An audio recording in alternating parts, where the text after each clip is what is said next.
Huntley here, and in today's video, I wanted to make a video about what dishes surprised me the least in the Philippines. So, a lot of times when people are traveling abroad from their home country, they run into a lot of different cuisine and dishes that they're not really familiar with and that tend to surprise them. But when I was traveling in the Philippines, I actually noticed a number of dishes that I was already familiar with. I'm from the United States, so a number of Philippines dishes have some level of American influence as far as some of the modern takes on some of their more traditional dishes. But anyway, going ahead and getting into some of the dishes that didn't surprise me.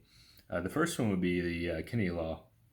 The kinilaw is very similar to what people in Spain or Peru might call a ceviche or ceviche.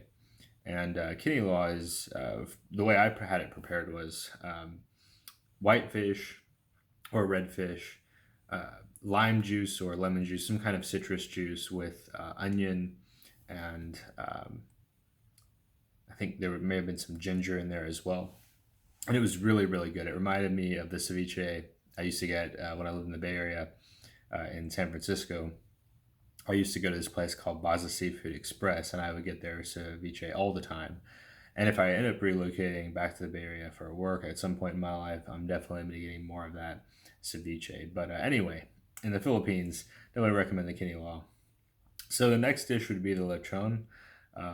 So what makes lechon familiar? Well, I grew up in the American South where bacon is really prevalent, and there's definitely some overlap between lechon and a lot of the bacon. And in fact, I'm Asian American, so I grew up eating a lot of rice. So eating rice and bacon was really common for me growing up. And so when I traveled in the Philippines and I tried lechon, I'm like, oh, this is super familiar. Used to eat this for breakfast all the time, um, and uh, now I don't eat breakfast as much just because I fast. But yeah, I thought that was really cool. So kind of the next dish that I thought was really interesting, kind of another pork dish, would be the pork ribs. I tried pork ribs in the Philippines.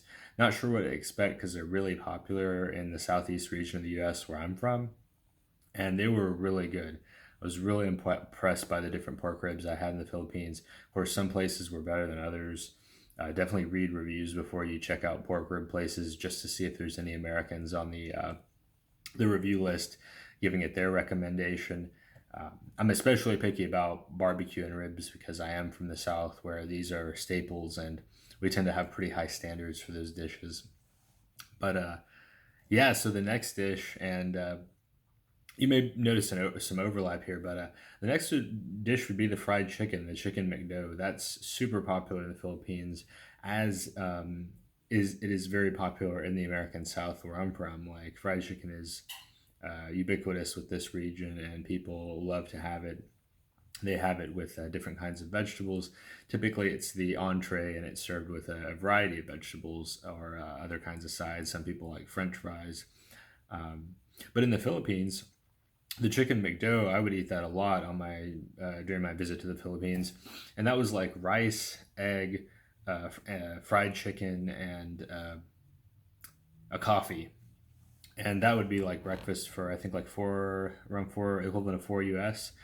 And that really reminded me of food that I would have in the United States. I was really surprised to find so many different dishes that reminded me of home. So kind of the last dish that reminded me of home that I tried in the Philippines, more so my time in the Bay Area, would be boba tea.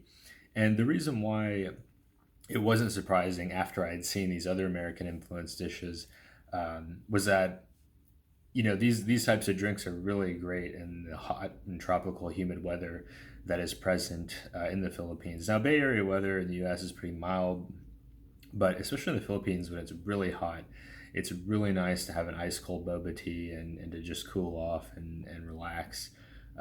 I did that quite a bit when I would get really hot, and I ended up walking by like a cold beverage place. I'd just stop in and spend half hour just cooling off and enjoying the aircon and in the tea. So anyway, these are five dishes that I tried in the Philippines that were not very surprising to me. They reminded me a lot of things I had in the U.S., which was wonderful because sometimes when you're traveling for a long time, you do tend to get kind of homesick at times, and uh, things kind of blend together. And it's nice to have something that kind of centers you as far as that tactile experience. So um, anyway, thank you for watching. My name is Alex Connolly. If you enjoyed this video, give me a thumbs up. If you want to see more content like this, let me know down in the comments. If you are excited about going to the Philippines eventually when things reopen, also let me know. I'm also looking forward to going back one day. I don't know when it'll be. I'm still studying computer science and working hard, but we'll see what happens. But anyway, thanks. I'll see you next time.